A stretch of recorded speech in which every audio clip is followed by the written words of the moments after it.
Hello viewers, আমরা চলে আসছি নতুন আরেকটা ভিডিও নিয়ে। তো এই সুন্দর খরগোশটি কিভাবে সহজে আঁকা যায় সার্কেল এবং 3 দিয়ে, সেইটা আজকে দেখব আমরা। তো সাথেই থাকুন, সম্পূর্ণ ভিডিওটি দেখুন, আশা করি সবার ভালো লাগবে। তো আমরা কয়েকটি ধাপে এটা আঁকবো এবং এটা আঁকার জন্য পিঙ্ক কালার আর অরেঞ্জ কালারটা লাগবে।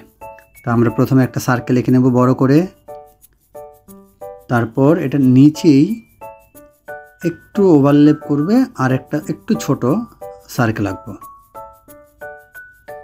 আর অবশ্যই আমরা 2B পেন্সিল ইউজ করব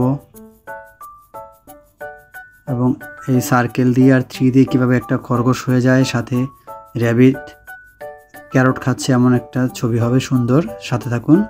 তো আমরা প্রথমে বড় সার্কেলটির উপরেই দুটা কান দিয়ে নিলাম এভাবে ওভালের মতো করে। তারপর নিচে ছোট সার্কেলের মধ্যে আমরা দুইটা 3 লিখবো, একটা হচ্ছে ঠিক ওয়েতে আর একটা হচ্ছে এটা রিভার্স করে দেবো আমরা ফ্লিপ করে।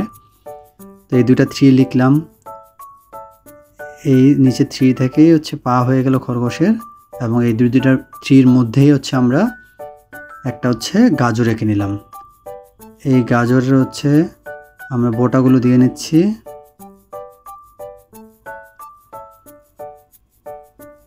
আমরা তো জানি বোটার রং কী হবে, গ্রিন। তো এবার হচ্ছে আমরা গাজর শেষ, এবার চোখ দেব দুইটা সার্কেল, ছোট করে দুইটা সার্কেল দিয়ে চোখ করে দেব, এবং এরপরে একটা এর মতো ছড়ানো এর মতো করে দাগ দিয়ে নিচে হচ্ছে ইউ আকৃতি দিয়ে আমরা ঠোঁট এঁকে ফেলবো।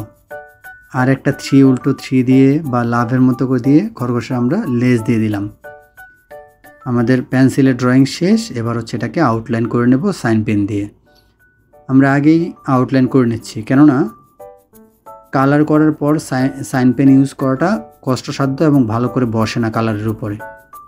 সেই জন্য আমরা আগেই সাইন পেন ব্যবহার করে নিচ্ছি আউটলাইনের জন্য। এই তো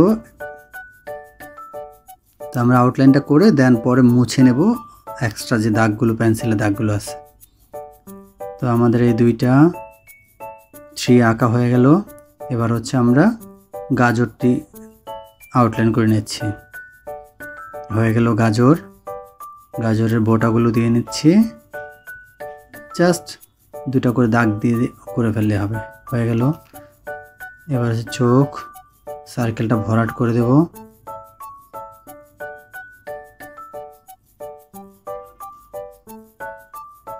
এই তো ঠোঁট এঁকে ফেলছি।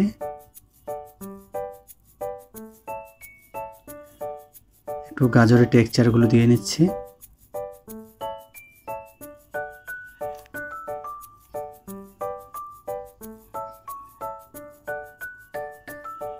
এবার এঁকে নিলাম লেজ। তো আমাদের ড্রয়িং প্রায় শেষ, আউটলাইন করা। কানের উপরে একটু ভেতরের পাশটা দেখানোর জন্য দিয়ে নিচ্ছি একটা ছোট্ট করে ওভাল। ড্রয়িং শেষ, এবার কালার করব। ক্যারটের রং কি হয়? ক্যারটের রং অবশ্যই অরেঞ্জ, আমরা অরেঞ্জ দিয়ে নিচ্ছি। আর খরগোশ সাধারণত সাদা থাকে, সাদা কালো হয়, কিন্তু আমরা সাদাটাই করব, কিন্তু পিঙ্ক সাথে থাকবে। ক্যারট যেহেতু খাচ্ছে র্যাবিট, সেহেতু ওর মুখেও আমরা হচ্ছে ক্যারটের অরেঞ্জ কালারটাই রাখলাম। এবার পিঙ্ক ইউজ করব কানের মধ্যে।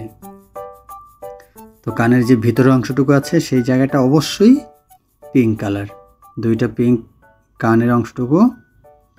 আর গালের মধ্যে কিউট যেহেতু ব্লাশ করবে এরকম পিঙ্ক দিয়ে দিলাম, এবং লেজটাও আমরা পিঙ্ক করলাম। এবার এক্সট্রা যত পেন্সিলের দাগগুলো আছে সেগুলো মুছে নিচ্ছি। আমাদের ড্রয়িং প্রায় শেষ। তো বন্ধুরা, আপনারা যদি এমন আরও ভিডিও দেখতে চান তাহলে কমেন্টে অবশ্যই জানাবেন। ধন্যবাদ।